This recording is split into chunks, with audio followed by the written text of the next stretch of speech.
Comment faire pour se connaître, c'est le travail de toute une vie. Dans la précédente vidéo, nous avons commencé à évoquer la connaissance de soi sous l'angle des besoins, des valeurs et des croyances. Si tu veux réviser, je te la mets juste là, t'as plus qu'à cliquer. Aujourd'hui, continuons à avancer sur cette belle thématique de la connaissance de soi. Mais avant tout, cette vidéo, sache que tu peux l'utiliser de deux façons. Soit tu te poses papier, stylo, tu prends des notes et tu fais les exercices, soit tu l'écoutes juste en faisant ce que tu as à faire, et puis ça te fait une piqûre de rappel. Avant tout, pense à t'abonner et à cliquer sur la cloche des notifications pour être sûr de ne pas manquer les autres vidéos de la formation. C'est important. Donc, si c'est le moment pour toi, va te chercher de quoi faire, et puis prends des notes, et c'est parti parce qu'on démarre maintenant.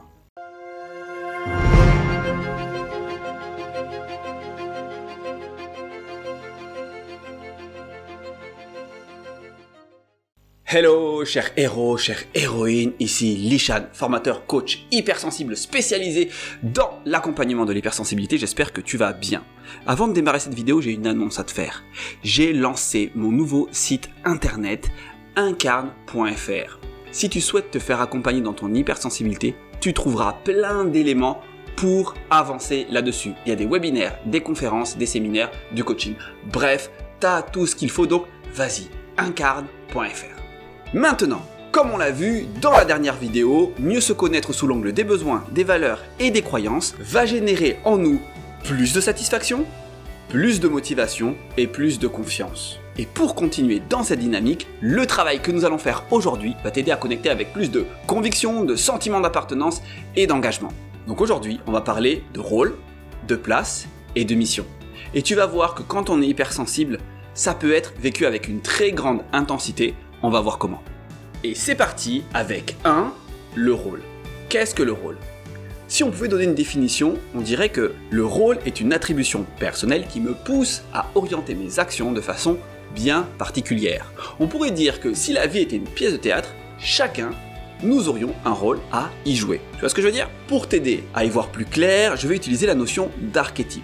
Les archétypes sont un outil qui a été beaucoup développé par Jung et par d'autres. Je ne vais pas reprendre exactement les archétypes de Jung, je vais simplement reprendre 6 exemples pour t'aider à y voir plus clair. Archétype numéro 1, le sage. C'est celui qui réfléchit avant d'agir et qui veut agir de façon juste. En 2, le rebelle. C'est celui qui se soulève contre les injustices. Il a appris à les repérer et il fonce dedans. 3. Le héros. C'est celui qui œuvre pour accéder à un idéal, réaliser un idéal qui lui est personnel. 4. Le créatif. C'est celui qui veut apporter de la nouveauté, qui souhaite innover. 5. Nous avons le soignant. C'est celui qui cherche à réparer. Alors ça peut être soit les personnes, soit les situations, soit les objets, etc. Et 6, l'amuseur. C'est celui qui veut apporter de la joie, qui veut apporter du plaisir, qui veut apporter du fun. J'imagine déjà que tu peux identifier certaines personnes qui peuvent correspondre aux archétypes que je viens de citer. Donc ce qu'il faut garder à l'esprit, c'est qu'avec l'hypersensibilité, ce rôle peut être très ancré. En réalité, chacun de ces archétypes, nous allons les visiter suivant les situations. Mais parfois, on reste bloqué sur un archétype, avec une attitude jusque-boutiste. Et c'est là que c'est dommage parce que ça peut nous causer du tort. C'est le problème souvent quand on est hypersensible. Maintenant, exercice numéro 1. Deux possibilités. Soit tu commences par faire une recherche personnelle plus approfondie, plus poussée sur les archétypes, soit tu te contentes de ce que je viens de te présenter très succinctement.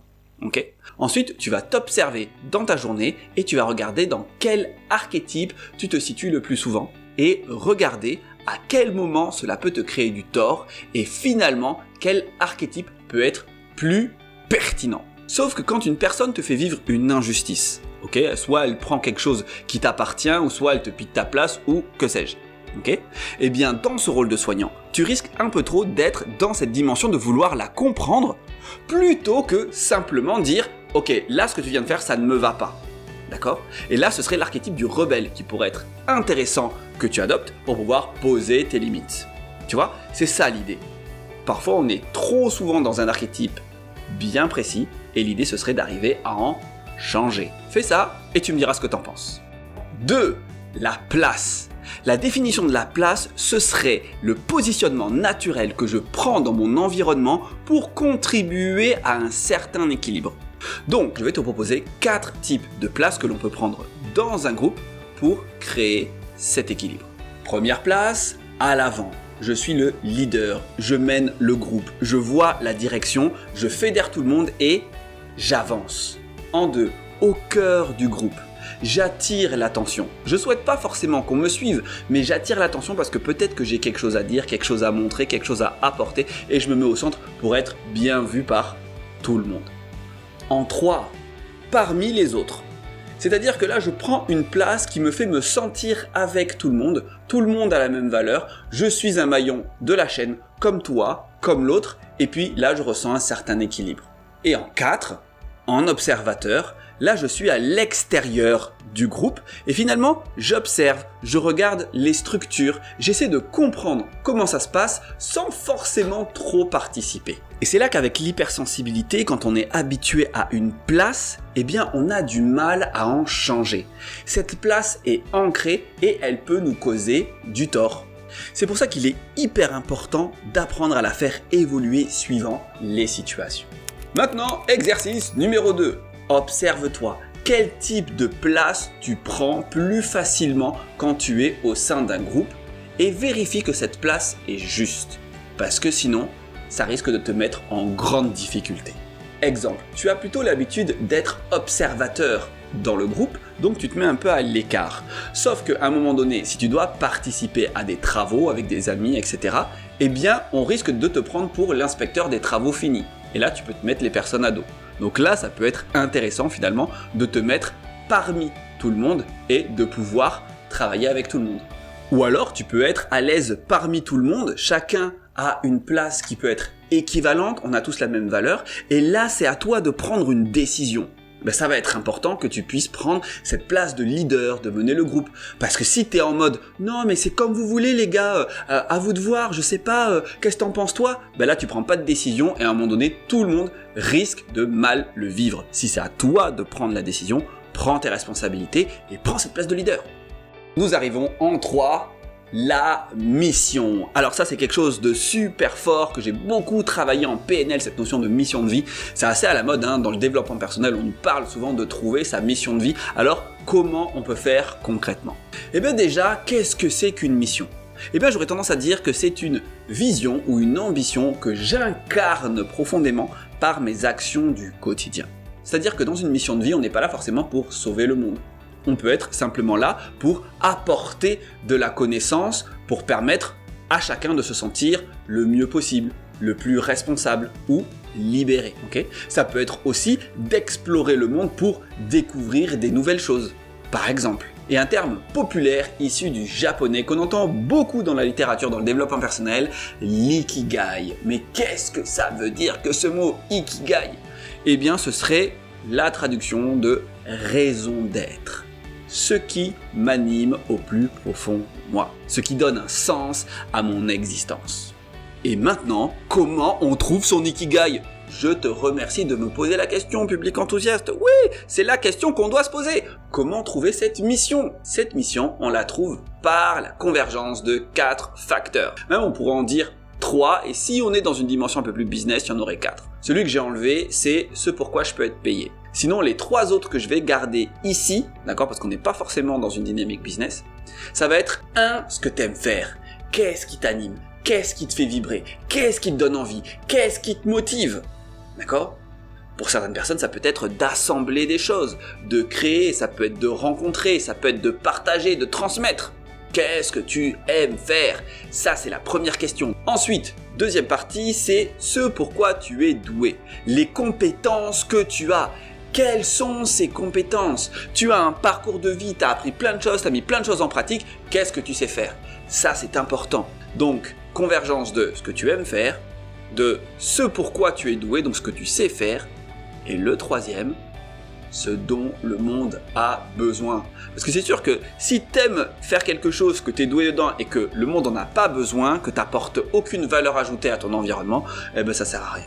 Ça va être vraiment très très important que tu puisses apporter une réelle contribution. Donc, 1, ce que j'aime faire, 2, ce pourquoi je suis doué, 3, qui peut apporter une réelle plus-value à mon environnement. D'accord? Et si on est dans une dynamique business, 4, ce pourquoi je peux être payé, bien évidemment. Et avec l'hypersensibilité, passer à côté de ta mission de vie, de ton ikigai, ça peut t'amener une vie vide, une vie de non-sens, une vie où tu es complètement perdu. Alors que si tu commences à faire ce travail-là, eh bien, instantanément, tu peux amener une richesse énorme dans ta vie. Donc, pour arriver à ça, exercice numéro 3. Tu vas prendre une feuille de papier et tu vas noter tout ce que tu aimes faire. Vas-y, tu notes tout ce que tu kiffes. Et ensuite, tu vas regarder à l'intérieur de ça tout ce pourquoi tu peux être doué. Tu entoures. Et ensuite, parmi tout ça, tu vas regarder ce dont le monde pourrait avoir besoin. Et une fois que tu as fait ça, ça y est, tu peux commencer à réfléchir à comment tu peux mettre ça en place dans ta vie petit à petit. Et bien sûr, il se peut que tu te rendes compte que tu as des choses à apprendre, des choses à développer en termes de compétences, en termes de qualité.